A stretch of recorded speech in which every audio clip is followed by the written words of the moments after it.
So we're trying to have a look inside. This is the main board here. Underneath this heat sink is the MediaTek processor. This is one speaker, racetrack driver, just one driver, no tweeter, full range this one. And another speaker here. So the TV has just two speakers, closed boxed. In previous years they used to have open boxed. This is closed boxed with one driver. So if you need better sound, you have to go to U8 model. This is the U7. Here is the Bluetooth and the Wi-Fi system. In the middle we have the subwoofer for the low frequencies. You see one more driver. So in total there are three drivers, 2.1 audio system in this TV.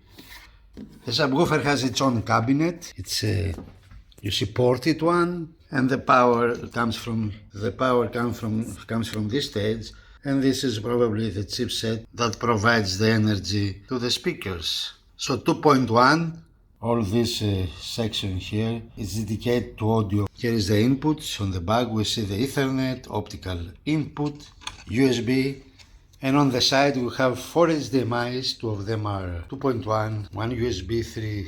The tuners, you see the tuners. This is the analog input, and probably the black one is for the headphones. So as we said, this is the main board here. It has the audio, the processing, the inputs and the outputs. And here is the signals are going here to this board that controls the mini LED, the zones of the TV.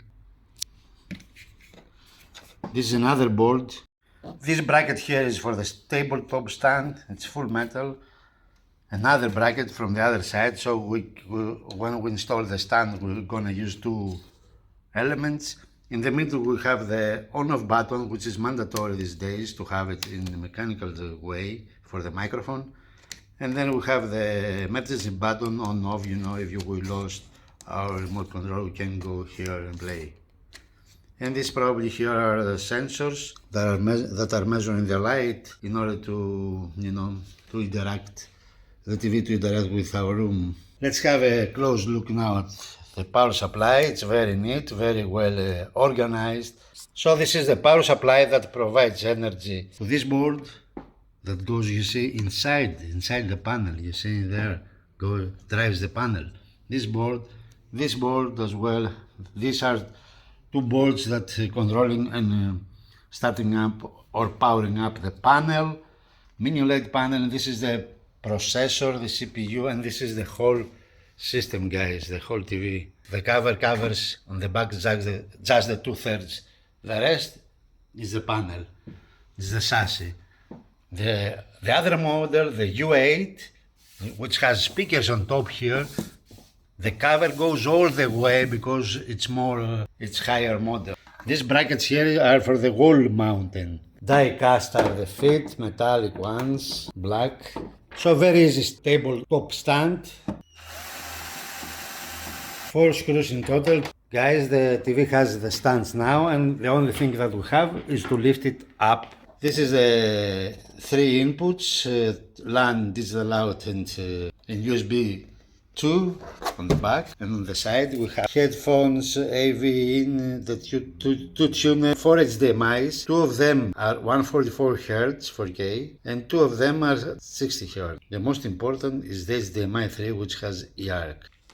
The remote control, it's the solar one, so forget about charging batteries. This remote control charges the batteries by itself. You know, has a solar panel here in front, not on the back, in front, and the buttons with direct access to VIDA operating system. So this is the remote control of the TV, new one. If you don't have enough light or sun, you can charge it by USB. We are trying to set it up. Let's remove some stickers in front here. The VIDA system is here, very fast, very nice, and very smooth. Always VIDA brings new apps to play around. VIDA App Store. Sounds, we have, so 2.1 as we said, we saw the speakers, but we have some DSP curves here to apply if we like theater, music. I'll put it to standard. Equalizer, of course, wall mounted or stand, wall mounted activate. No, we have it on a stand, tabletop stand. Auto volume, So which output to enable, ARC, Bluetooth or the optical, and some settings here. Dolby Atmos, TV is Dolby Atmos, it's Dolby Vision, it covers almost everything, picture, confirm. So we have dynamic, sports, and more appear in here in terms of the content that we play. Picture mode settings, all sources, backlight, brightness, contrast, color saturation, sharpness, advanced settings to calibrate it, you know. Then we have game settings. It's gaming. This TV plays 120 Hz 4K from consoles or for PC up to 144 Hz. And here I will choose the Filmmaker Mode. Cinema is the same, almost. Depends on the manufacturer. Channel. It's a VA, the panel, as we said. It has a model of 55, starts from 55 up to 100 inches. This is the 65. There is 75, 85 as well. So here the 65 has 384 zones. 384 zones. I will start with gaming. So as you can see from here, we have 4K 120 Hz and all the boxes checked. But this is the game bar of the TV. Menu. We can enhanced format, standard format. Let's go to enhanced format. Plays up to 220 Hz in full HD.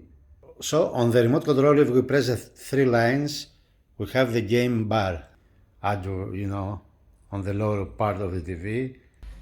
So everything is nice during the game. Because the game is HDR, this one, we have enabled the menu with HDR modes. IMAX Cinema, HDR Cinema, HDR Energy Saving, HDR Dynamics, and HDR Sports. We see even the VRR is enabled. It's time to measure the lag input.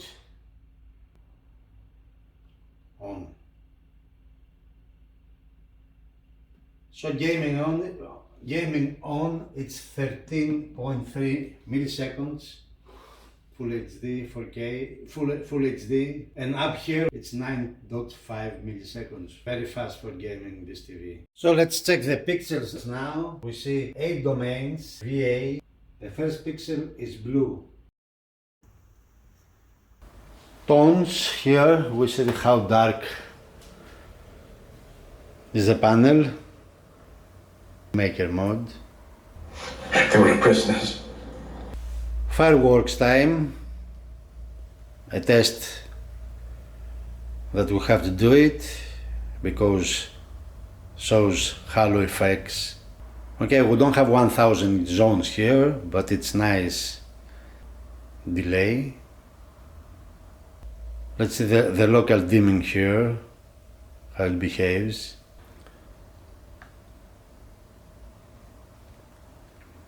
Beautiful this one as well. You see the logo Dolby Vision.